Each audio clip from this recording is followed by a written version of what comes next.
Hello everyone, and welcome to a brand new episode of Tours and Tactics. Today we're going to be exploring the little tower known as Klovan Gulley.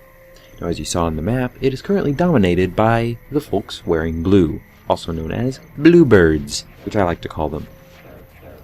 In this video, you're going to see an example of what I have been warning against for so many videos we've done so far. It's the zerg at the gate.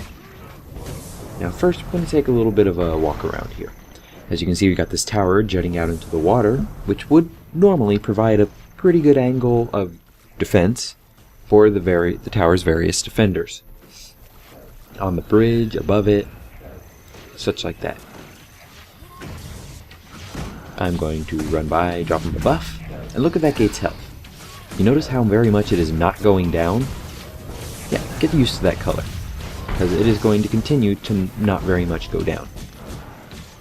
So we swing around the corner here, and this wall doesn't look destructible. Again, that might be another beta issue. We'll have to find out later. But as we go around here, what are we going to discover? A magical, wonderful mystery tour? No! It is two destructible walls on the right side of the keep. Or the south side, depending on which direction you're looking at it. Those are two walls that could very easily be knocked down by the siege engines that are about to be built right outside the gate. And as we resume the video, two very, very lovely destructible walls that are staying lovely. Catapult build site. We're building catapults outside of the gate.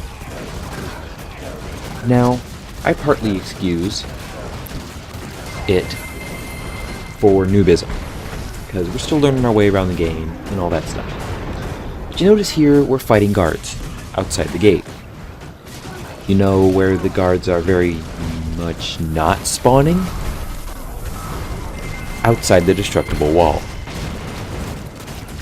So if we were setting up the catapults there, we would be taking down the wall, and probably not dealing with the guards. So you see why I've been advocating not just pounding on the gate like a bunch of angry villagers. And as you can see, I'm running back to the lovely, lovely Golanta clearing, and I attack these level 80 dudes to try and save the Dolyak, and they start kicking my ass. Now, keeps very close to supply depots are going to be very, very vulnerable. Why? Because someone takes control of the supply depot, and they've got a quick run back and forth to set up siege engines. You don't want them to set up siege engines outside your walls. Why? Because they destroy the walls. So, ensure you hold the supply depots, and get a load of supply, run back. Use supply to repair the walls, all that sort of thing. If you're attacking, quite obviously, take over the supply depots, and use them to build siege weapons. Although, don't use them to build catapults right outside the gate. And as you can see by my survey up there in the corner, it's kind of tricky. At least it was in the beta weekend. They were talking about making it easier to understand.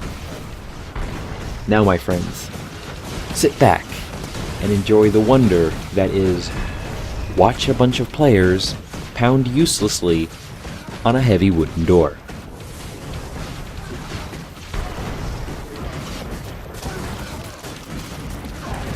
Yes, the guards respawn, we slaughter the guards. And we've got two catapults shooting rocks at the gate. I should select the gate in another moment or two, and you can see how very much not the health is going down. Yeah. See that? That's what a gate not being destroyed looks like. You see why I hate the idea of mass zergs at the gates? It is, without a doubt, extremely boring. it adheres to the MMO concepts that they're trying to break away from in Guild Wars 2, which is stand in one spot at a target and press the 1 key. And we're taking down another guard. Who's, not too bad with your massive crowd of people. And then we go back to the gate. Again, notice how very much not that bar's going down? If engagements continue like this in World versus World, all you're going to have are constant back and forth matches. You're just going to have massive Zerg running at the gate doing this, bringing the door down, running inside, taking it over, and in the meantime, everyone else is doing the same thing.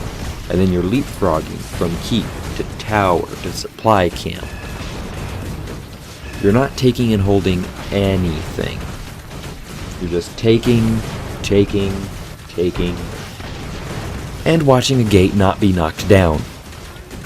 You don't want a gate to not be knocked down. You want to take the damn tower.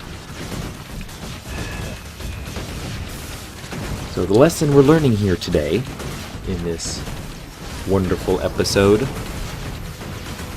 is don't do exactly what we're doing. Learn from our mistakes. So we're going to continue watching this gate slowly but surely be destroyed.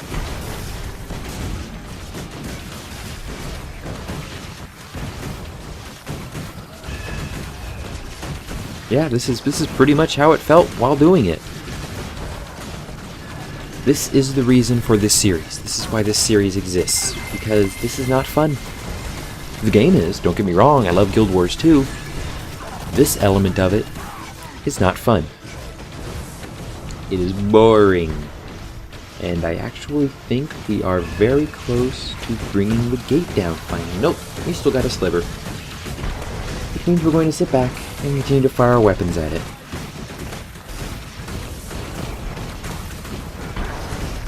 If you needed an example of why tactics are important and why tactics can make the game much more enjoyable, here it is. And as you notice, there's no defenders either. So that's making our lives a little bit easier, but we're still trying to knock down a gate. Oh, there's one of them. He's running away. And he runs right into the portal.